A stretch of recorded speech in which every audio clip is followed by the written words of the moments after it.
So in this video today, guys, I wanted to show you all how to make a tool for popping dents out of your gas tank using air pressure.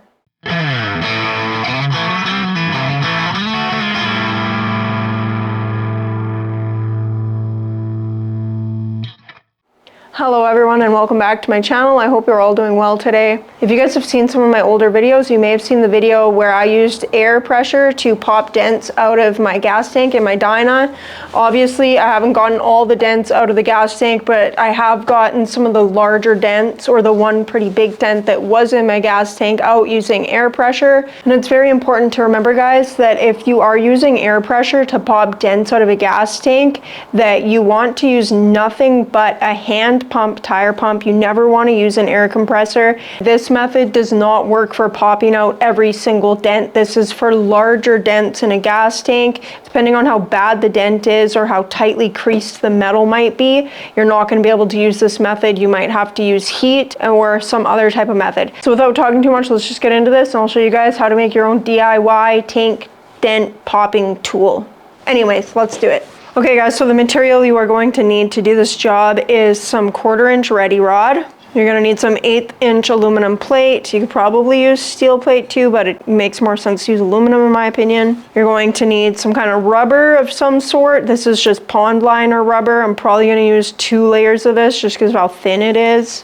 So if you have something thicker than that, then that's probably good. You're going to need a metal valve stem. So this is a valve stem for a tubeless tire, as well as some aluminum blocks. I've got 2 sizes here. These are going to be used for 2 different types of gas tanks. So this size will fit inside of a tank like my Dyna gas tank, the one that's got like the really small little spout on the inside. And then this one we'll use on an older style of gas tank, like my Shovelhead gas tank, that's basically like a dirt bike gas tank or whatever, but it's got a lot bigger hole for the gas caps. And this larger one is just over 2 1/4 inches long and then 1 inch wide with 3/8 thick.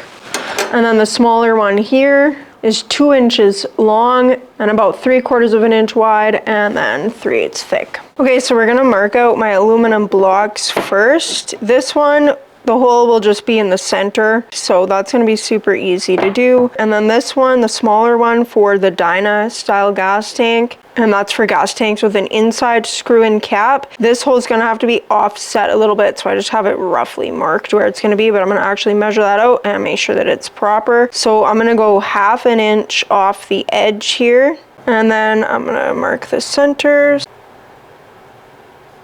and then we'll mark this one out.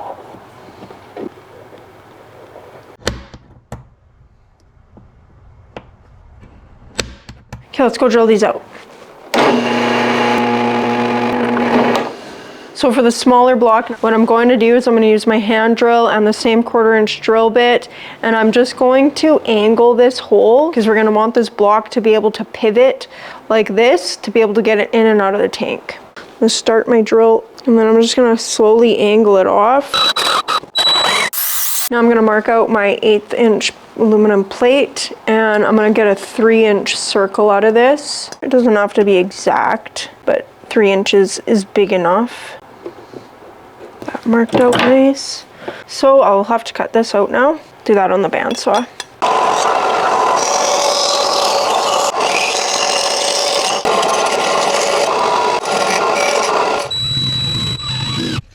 Alright, so I've got my plate cut out and cleaned up, and I drilled a hole in the center there, so it's just a 1/4 inch hole to fit my 1/4 inch ready rod. And then with my smaller block, I actually ended up having to drill that out at a little bit more of an angle. I did a test fit on the tank and I needed this to be able to fit more of an angle just to actually get into the tank. And I also rounded these top corners off a little bit just to help me get that in and out of the tank easier. But my next thing that I've got to do is drill out the hole for the valve stem in the plate here.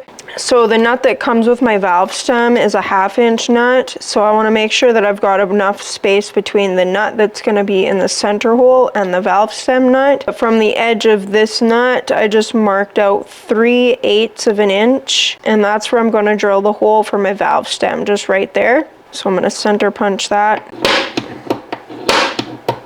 This is a genuine Harley Davidson valve stem. So I'm going to be using this on my Harleys. If you're going to make one of these tools for a Honda, you might want to go to Honda and get yourself a valve stem. All right, now I can just mark out my rubber. So the rubber is just going to be the exact same size as this plate. And I'm actually going to mark out my hole first. The hole for the center, you want to make it a little bit smaller than 1/4 inch because you want that to seal still. There we go. That's good. Now I'll line up my center hole again and then just trace this out with a pen to cut it.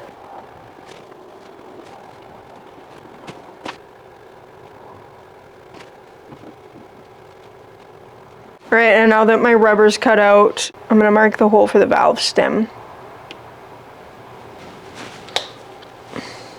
So you want everything to be nice and clean so that you get a good seal on everything. So I'm gonna go wash these and then I'll be back. Okay, I've got everything all cleaned up. Next thing you're gonna wanna do is Loctite a nut onto the end of your ready rod. I just cut like 6 inches of ready rod off my chunk that I had. I'm gonna let that dry for a bit. Okay, I just wasted part of my life watching stupid Instagram reels and crying over boys. So I'm gonna check if my Loctite's dry now. Seems good to me. And now I'm going to put my block through, so it'll go block. Rubber goes on next. Make sure the holes for your valve stem and everything are lined up. And we'll put the valve stem through, and you shouldn't need the rubber washer or the steel washer that would come on your valve stem, because this will seal on the rubber. And you don't need to do the valve stem nut up too tight. You just need to do it up tight enough that it'll seal on the rubber on the back there, and it does not need to be very tight. Now we're ready to test fit this in my Dyna gas tank. And remember, you want your beveled corners. If your block is as wide as mine, you want to bevel your corners. You could also do a more narrow block, but anyway, you want those facing the top towards the tool. Let's go to the dyno. So you can just kind of pop the block in first, and then the nut when the ready rod should slide in after. And then once you've got it kind of just hooked in there like that, spin it on there just so that it kind of facilitates it going down a bit. Now we can do that up. And that is how that fits. So it actually fits quite nicely on here. Okay, and then to pop it out is pretty easy. You just want to pull this up away from the tank. You can take it right off. And then you can just kind of tilt this just until your block is ready to come out, and you just kind of pull it out just like that. So let's go try this out on my Shovelhead gas tank. Okay, my poor Shovelhead is just shoved away in the corner back here being neglected because it's winter time. This block will work on a tank like the one that's on my Shovelhead. My Shovelhead has a tank off of a dirt bike, so it's got a way bigger hole for the gas. Same idea as the other tank, just this block has a straight through hole. It doesn't have to be able to slant at all, so this should just go right in there. Just like that. Shove this down. I just cut a little piece of a washer out of the rubber that I used. So yeah, there you go. Same idea as the other gas tank. Anyway guys, that is my tool for getting dents out of gas tanks. And if you guys want to see this work, you can go watch my video that I will link at the end of this video. And you can see me popping the dents out of my Dyna gas tank. I don't have any dented gas tanks right now, and I'm not gonna dent a gas tank just to demonstrate this tool. So if you guys wanna see this in action, then just go watch that video. And just some words of caution. You always wanna use a hand pump if you're gonna be doing this with air pressure. You don't wanna use a compressor because it's very easy to go overboard and wreck your tank. So I went to about like 22 PSI, I think, was the maximum that I wanted to go to, and that's about what I went to pop the dents out of my Dyna gas tank. Also, depending on the kind of tank you are using it on, for a tank like my Shovelhead gas tank, for example, dirt bike tanks have way larger tunnels, and it's super easy to distort the tunnel if you put too much air pressure in it. So you can do things like put a tie strap around your tank just to kind of keep everything tight and from pushing out while you're filling it up with air pressure. But those are all things that like you're just gonna have to use your own discretion, guys, and don't go overboard. Don't get ridiculous. Just hopefully fix some dents in your gas tanks. And hopefully some of you guys find this tool useful, and hopefully you guys can fix some of your gas tanks. Like I said, this isn't going to work for every kind of dent. There's going to be different methods out there that are going to work for different types of dents, but this definitely works if you have larger dents in your gas tank, and it worked really good for my Dyna gas tank. So just go back, watch that video, and see how it works, guys. And I hope that you guys enjoyed this video, and like always, if you like what you see, or if you just like me, or even if you don't like me but you like my bites, then like, comment, subscribe, share, do all those things you guys do. And like always, I will catch y'all on the flip side. Peace. To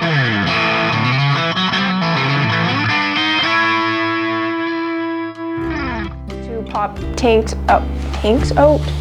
My gosh. And it's very important to remember that I don't know how to talk. What is going on here? Everything here is a mess. Can you see it in the video? No. That's good. It's a piece of 3/8 aluminum plate. Oh, that's not 3/8. Okay, that looks kind of crooked. Pete's sake. Probably didn't want to do that. Well, that didn't end up being very straight. We have these dumb frickin' metric measurements on here. How did that end up like that? How did that frickin' happen? Dang it. Man, I'm dropping stuff. Okay, and now that I've got my rubbers cut out, next thing you're gonna want to do is Loctite. Oh, that's not the end I wanted to put it on. Dang it. Ah, shoot. Way too much. Is it gonna fit yet? This is annoying. It's not dry yet. Damn it. And why is that taking like a decade to dry? That's about what I went to pop my tanks out.